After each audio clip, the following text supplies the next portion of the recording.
All right. I think we can go ahead and get this kicked off, Mike. Good. We will get started with some quick intros and then we can dive into why we're here. So I'll go first. My name's Molly Wheaton. I'm a co-founder at Earn Better, which is a company that uses AI to help people in the job search. The job search sucks, so we're trying to make it easier for job seekers by giving them a bunch of free tools. Before Earn Better, I spent about 10 years at various tech companies across a bunch of different functions, including recruiting, operations, client management, that sort of stuff. I'm based in Austin, Texas. Would love to know where y'all are tuning in from, so comment with your location. And yeah, I'm excited to be here today with Mike from Pay Forward Coaching. Mike, do you want to do a quick intro? Sure. Thanks so much for having me, Molly. Love Earn Better. Really appreciate the time and opportunity here. My name is Mike Conley. I also spent a lot of time in tech, sales and customer success leadership for CarGurus, EverQuote, a few other companies. And then in 2022, decided to take some time off and founded Pay Forward Coaching. I'm sure we'll talk about that, but a lot of it was really an accident. But it's grown into be a 501c3 with over 100 volunteers. We've done over 5,000 free coaching sessions, mostly around job search. A lot of people impacted by layoffs and looking for the next role. Wasn't really our focus at the beginning, but I think just the economic climate and it kind of became our niche over time and really put a lot of focus there. So excited to talk about what we're learning and anything that might help anyone out there. Awesome. Thank you again for being here, Mike. And for those on the call, if you haven't checked out Pay Forward Coaching, it's awesome. And like Earn Better, it's 100% free, which is great. There's a lot of tools out there that say they're free, and then you get hit with a paywall, which is the most frustrating thing on the planet. Happened to me yesterday. But Pay Forward Coaching is an awesome resource and actually free. Okay, so why are we here today?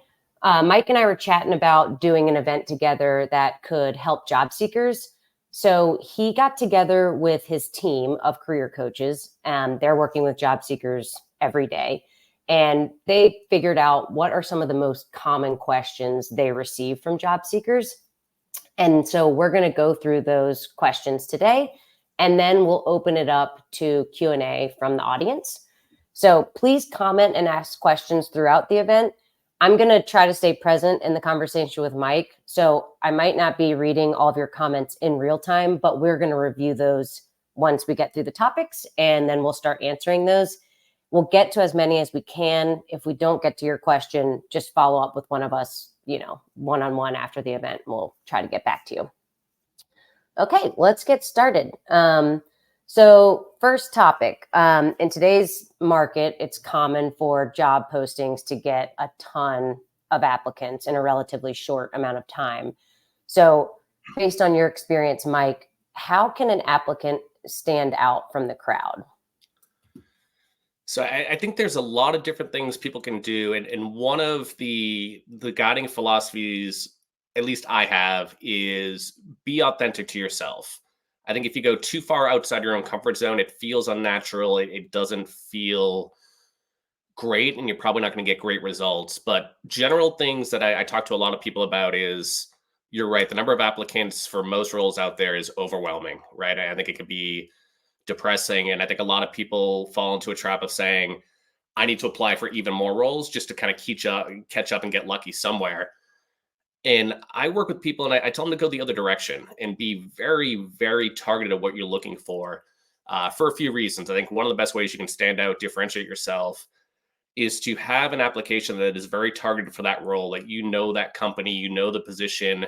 It's not the same application that you're just easily applying to 100 places hoping to hear back. The other thing that does, and it gives you less applications, but it's going to increase the percentage opportunity that you're going to get to a phone screen, get into there. And I think long-term, that numbers game, you'll win if you apply to less roles, but you are very specific, targeted, and intentional about what you're doing. I think another one about that becomes very helpful is interviewing is a two-way role, right? And you are not just looking to get a job. You're looking to find someplace you're going to be happy and grow and have the next 2, 5, 10 years of your career at, you don't want to get just a job, right? If you apply to Mhm. 100, 150 roles, odds are that company is not in line with your values, with where you want your career to go. And so by going through this process, you're going to disqualify a lot of companies. You're going to find out things about them that you don't want to work there.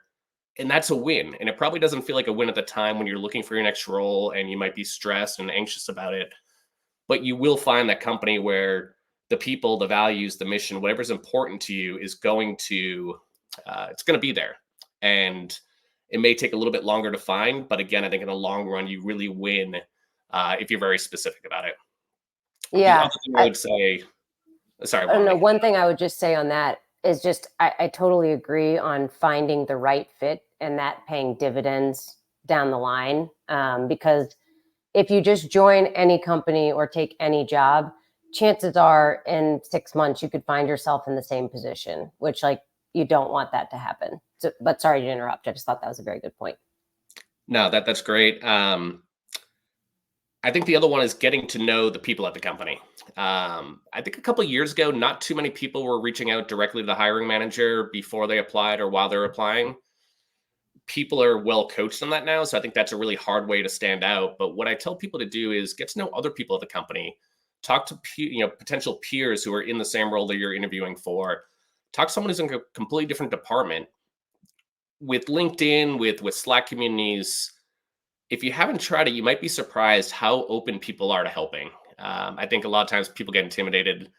I'm going to send a message to someone on LinkedIn I don't even know at this company and just ask them what they think about the job. They'll never respond to me. I see people get 60, 70% hit rates on reaching out. And then to me, like that's just a really reaffirming thing that there are so many people out there who want to help others. Mhm. Earn better is part of that. So many people pay forward coaching, live that every day. So if you haven't tried it, try it. I think it's a good way to get the inside scoop on what a company is actually like, learn about your hiring manager, learn about the role. Then when you interview, you know so much more about the company. You understand, what are their goals? What are they working towards? Those are the interviews that stand out, right? It's not just talking about yourself and your fit for the company, but you're talking about the company. You understand where they're going and how you can help them get there. That to me is the biggest differentiation. Yeah. And also, if you are able to talk to somebody who works there, you're going to learn so much more about the business, the culture that you can interweave into the interview process, which will also help you stand out. So I think that's great. One thing you touched on, I'm curious if you have any advice on this, because we hear this a lot. Should people be concerned if they see a certain number of applicants on a job post? I have people ask, okay, what's the cutoff? Like if there's less than 500 applicants, then I should apply? Or, you know, do you guys have any guardrails around that? Or if a job post has been up for a certain amount of time? Or is it more so if you're a good fit and you're interested, throw your hat in the ring? To me, 100% the latter, right? I think a lot of those numbers can be deceiving. There are a lot of people who are applying to everything out there, spraying and praying. A lot of those people are going to fall off, right? They're very likely not going to get screened. They're not going to get moved on. You can see from an application process, you can tell who put time and thought into the application process and who didn't. So if you have 500 applicants, 60, 70% of those might be removed from that bucket Mhm. very quickly. A time of jobs posted, I've done this at companies I've been at. We've had roles where we're hiring for the same position over and over again as we're growing, and that role just might be permanently posted. So you see something, it's up there 150 days. It could be an old posting. It could be something that is they're searching for a unicorn, they haven't found it. Or it could be that there's in hiring cycles and they're always building pipeline of candidates. There's no harm in going for it, right? But again, to me, it's not just putting your application in and hoping. It's finding out people at the company and talking to people at the company. You'll probably suss that stuff out, right? Of Mhm. hey, where are they in this process? How long have they been looking? How many people have they been interviewing? Again, people are really willing to share that information. But to me, Yeah. there's no harm in trying. I agree with that, especially one point you made earlier. If you see that there's a lot of applicants, know that a good majority of those are probably not qualified because in today's market, there is kind of a little bit of a frantic approach from some job seekers where they're just trying to apply to as many jobs as possible and maybe not always reading through the full job description or really understanding if they're a good fit. So a good majority of those folks are probably not qualified. And if it's something you're really interested in, you should still go for it.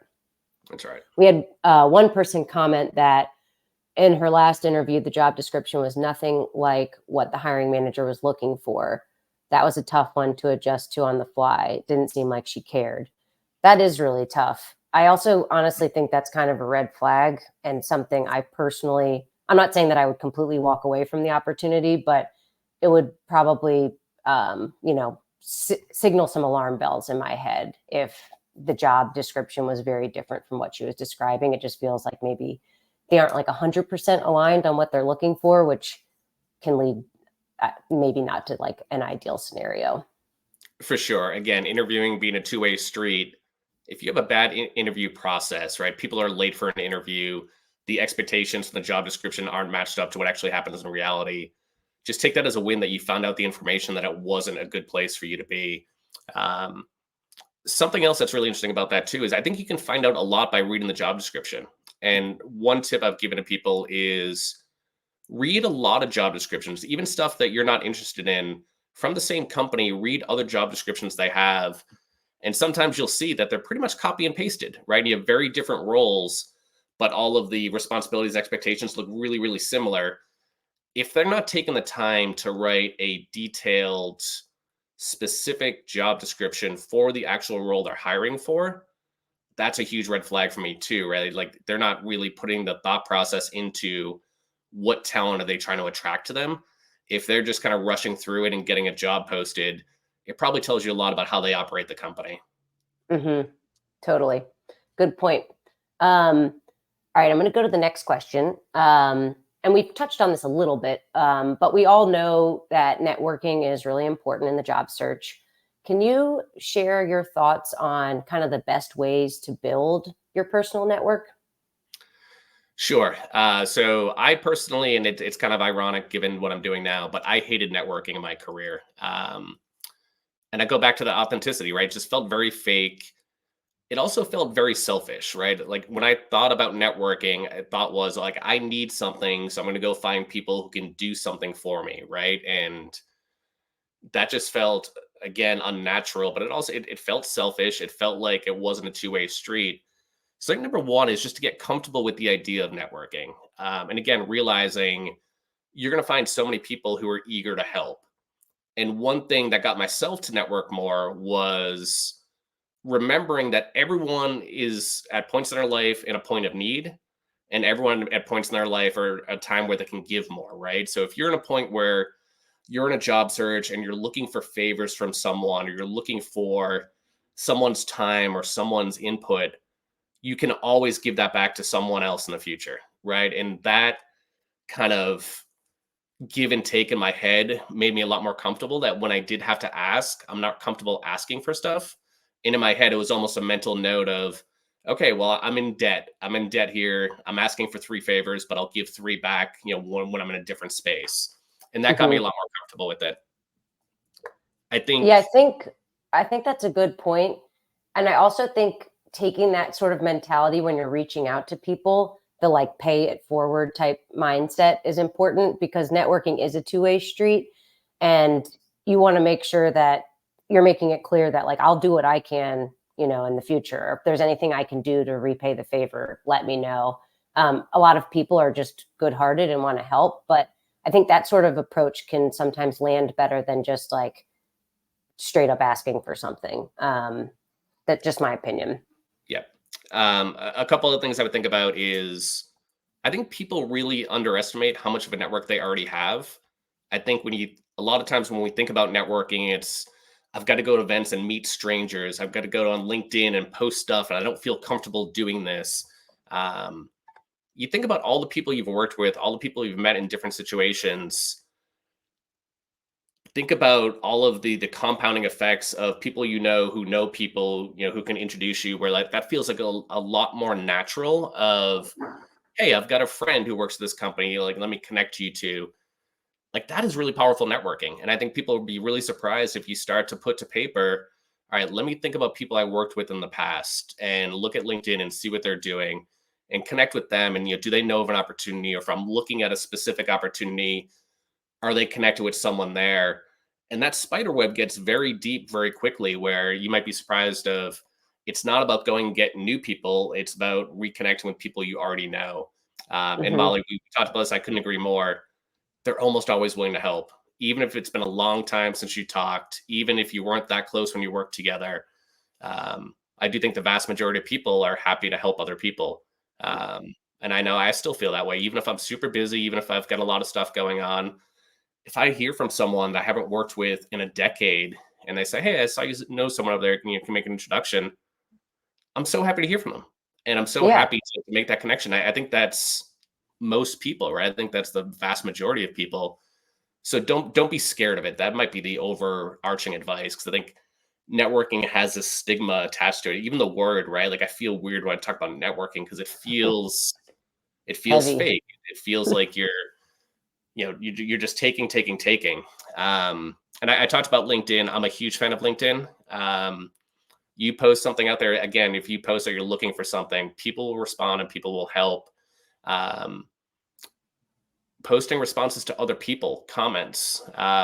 You will connect with people. I've connected with so many people, including yourself, Molly, through LinkedIn.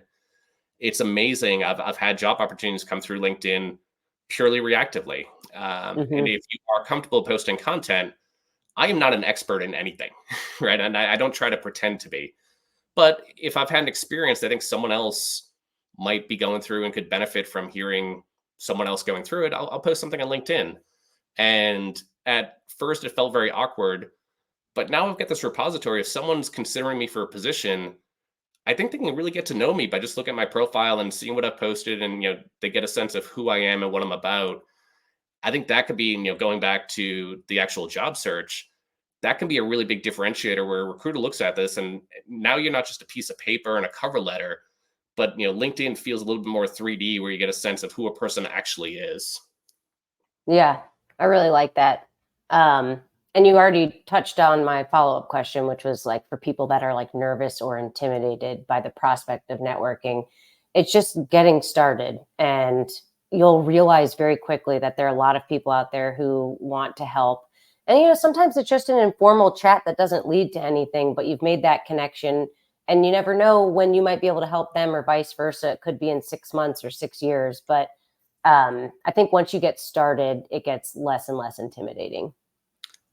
I think that's exactly right. I think it also becomes less and less work, right? If you put the request out there to a tight network of people you're very comfortable with, where it doesn't feel like networking. You just ask them, like, "Hey, Molly, do you know anyone with this company?" Or, "This is my background. If you hear about a company looking for someone like me, can you put me in touch?"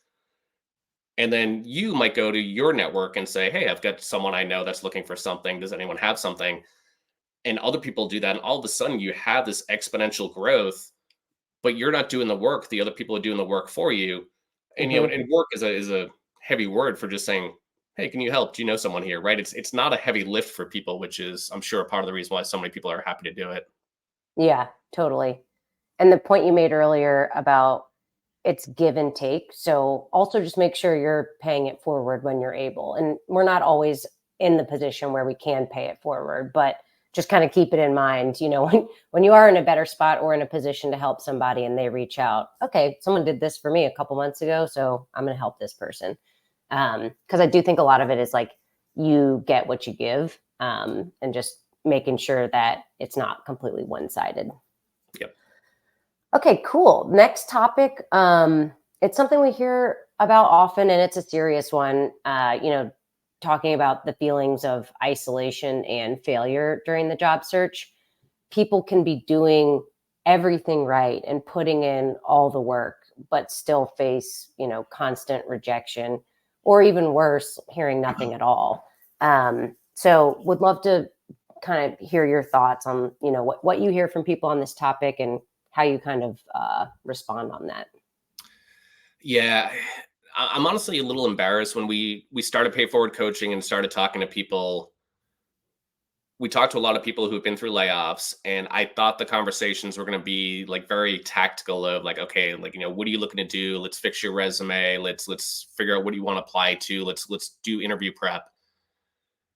And I overlooked how much emotion goes into a layoff, right? I really just wasn't aware of you've got to process that. And people will tell you, you know, it's not you, you're not a failure, and that is true. But people still feel that, and those feelings are very real, right? And you've got to acknowledge that. And I think a lot of people don't realize how many other incredibly talented people are going through the exact same thing, right? Especially if you're working remotely or if you're out of work, you don't see that there's so many talented people, to your point, Molly, who have been out of work. I know incredibly talented people who've been out of work 6, 9 months, pushing on a year, and they are in a full-time job search. That is their full-time job, and they're doing it well, and they're not getting what they're looking for. And you go online and you see financial headlines, stock market's doing great, economy's doing great, we got our soft landing, and you don't realize how many companies are still doing layoffs even in, you know, what seems to be a good economy. That's part of the reason some companies are doing well, right? It's how do they cut more people costs. um, Yeah, I no, think, but it can be really hard, like scrolling through your LinkedIn or just scrolling through the news when you're in this position. And obviously, we champion other people and, want everybody to do well. But it can be hard if you're scrolling your LinkedIn and it's all these people posting about their some accomplishment or feat that they've, done. And you're kind of like, oh, when is it going to happen for me?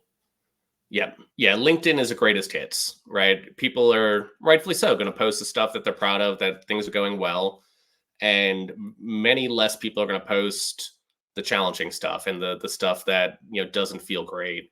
And I think that's when we started the Slack community of Pay Forward Coaching. I wasn't really sure what to expect out of it, but you go there and you see so many people. Number one, they're so vulnerable but so willing to share about the challenges they're having and what's working and what's not working. But if you go through there, I think two things really stood out to me. One is there's so many incredibly talented people there that I know personally that are challenging. So it's not you, it's not just you. There are so many people in the world who are going through the exact same thing right now, or something similar. I don't want to say the exact same thing. Um, and I think there's a really strong feeling of support there, right? I think some of the value, maybe most of the value of that community isn't the tactical advice or the connections for the next job. It's that support system of realizing, oh, when people say it's not just me, it's really not just me. Like there are literally hundreds of thousands of people looking for jobs, who are in all different stages of that journey, and they're struggling because it is an incredibly hard job market. Right, came out of college right for the dot-com crash, lived through the 2008 financial crisis, COVID.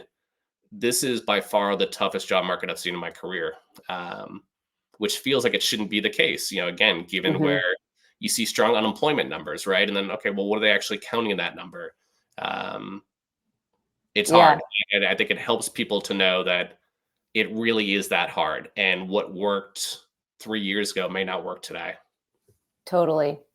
And plus one, I mean, some of the most incredible people I've ever worked with have been impacted by layoffs in the past few years. Like people that I would dream of working with again and, could be struggling in a job search. And that's what you said. Like, you're not alone. There's a lot of people going through it. And if folks on the call aren't aware of the Pay Forward Coaching Slack community, it is wonderful. Like I honestly like it is heartwarming to go to be in that community and seeing people interact with each other, help each other. It's okay if you're having a bad day and you need to rant about it.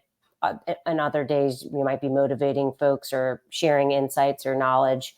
But it's a great community full of camaraderie. So if you're on the job search and are looking for a community, highly recommend it. Um, I guess one more thing, and then we can open it to Q&A. Kind of related to that last topic, like, have you heard of any good tactics for people to like stay motivated during the job search, especially if they've been on it for a couple of months? I don't know if this is a tactic, but be kind to yourself, and Hmm. take time for yourself. Do the things in life that bring you joy while you're also going through this arduous process that feels like Groundhog Day, and you're doing the same thing over and over again, right? I think certainly Earn Better has a ton of amazing resources for people to navigate that process. But to me, part of that navigating that process is stepping outside of that process. Go for a walk, watch a movie, do other things with that time that get your mind off it.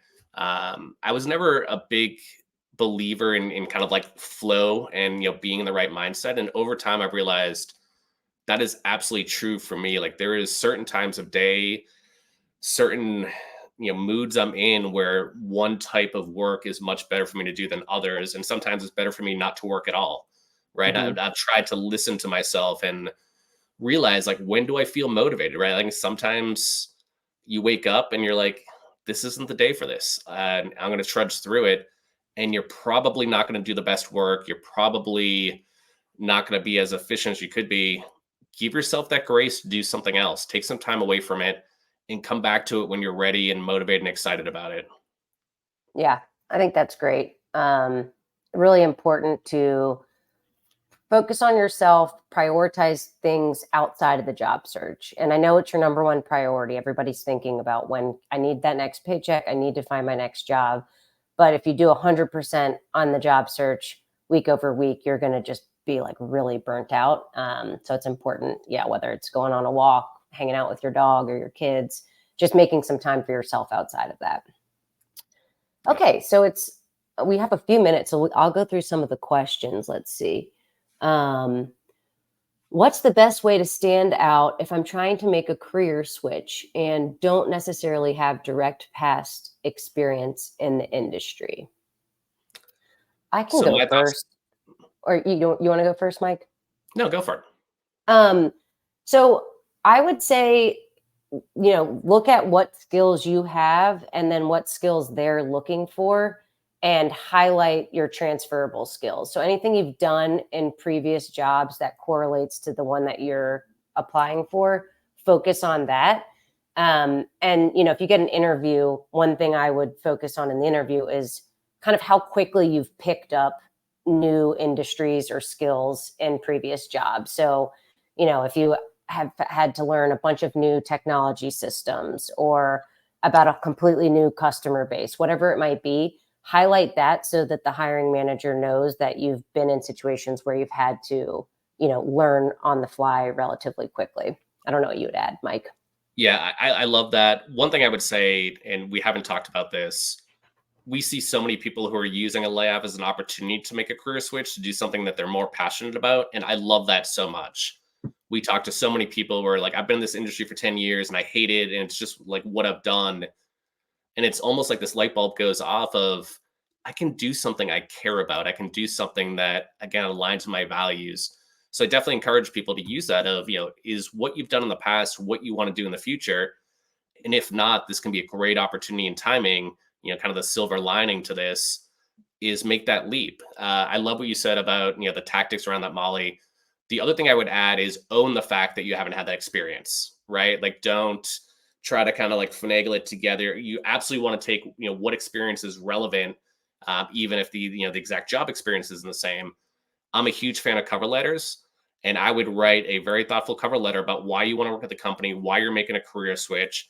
And you can also touch on exactly what you said of here's the skills and behaviors I have that apply directly to the role. And here's what I can learn very quickly to get there. And maybe here's the things I've been doing to prepare myself for this, right? Whether it's Hmm. webinars or reading books or taking online classes, whatever the case may be, to show that you're really invested in making this switch. Those are people I'd want to talk to all day. Definitely. Someone having that passion and that fire is like you can't teach that. So if you're able to show that and convey that, I feel like you make a big difference. So I really like that. Mike, are you okay if we take one or two more questions, or do you have a Yeah, hard let's do stop it. at? No, I'm Okay. good. So we have another one. Do you have a sense of how many applications are getting directly to a human versus an AI powered tool or system? What are the best practices for penetrating the algorithms? I'll let you start Um, there because I feel like this is directly aligned with you. yeah. I don't have a sense of the like percentage of applications that get reviewed by a recruiter, but I will say um, I think there's some misconceptions around like what the ATS does when people think that it's like automatically rejecting people. Typically, if if there is a rejection happening within the ATS, it's based off of a knockout question. So when a recruiter sets up a job rec, they can add, 2 or 3 or up to, however many they want knockout questions. And depending on how you respond to those, you could automatically get disqualified. So some of them are the ones that you see a lot about, work sponsorship if you're over 18. But there could be ones that are like, do you have 5 years of experience with Salesforce? And if you say no, you're automatically, disqualified from that role because it's something that's a requirement. So those are, when I say like auto rejections, those are the only ones I'm aware of that happen within ATSs. Other than that, recruiters are reviewing your resumes. Now, different recruiters take different approaches. Some people I've talked to, if they have 500 applications, they just look through the first 50 to 75 until they identify maybe 8 to 10 qualified candidates. And then they'll screen them, see if they find somebody in that batch, and then they'll only move on to the next set of candidates if they need to. So I don't have an exact percentage for you, but hopefully some of that color helps. Mike, I don't know if you would add anything there. Yeah, we've got a lot of recruiters who volunteer with us. So they've given us a lot of insights, at least about how they run their practices.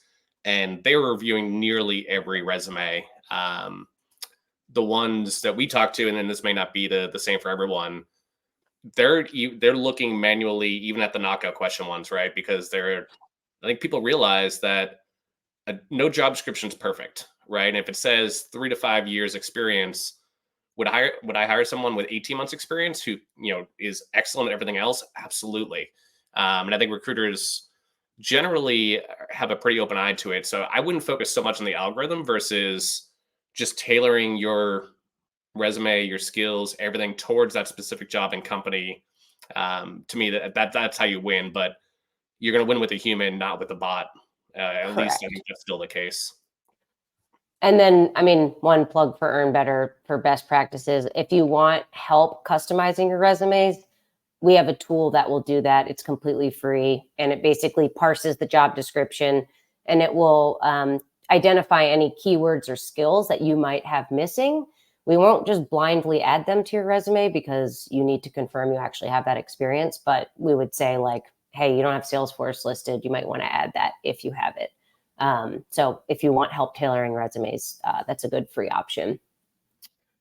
Okay, we have 2 more questions. We'll go, actually, basically just one. So thoughts on open to work banner on LinkedIn. So, and I guess it being toggled to public or only recruiters. I can go first on this. I think if you're looking for work, you should have the open to work banner. I've also talked to some recruiters who filter their searches by folks that have this banner specifically. So I think it can increase your chances of, being reached out to for a role. I don't think there's any negatives. I know some people think there's like a connotation of someone being desperate if they have that. I think that's really silly.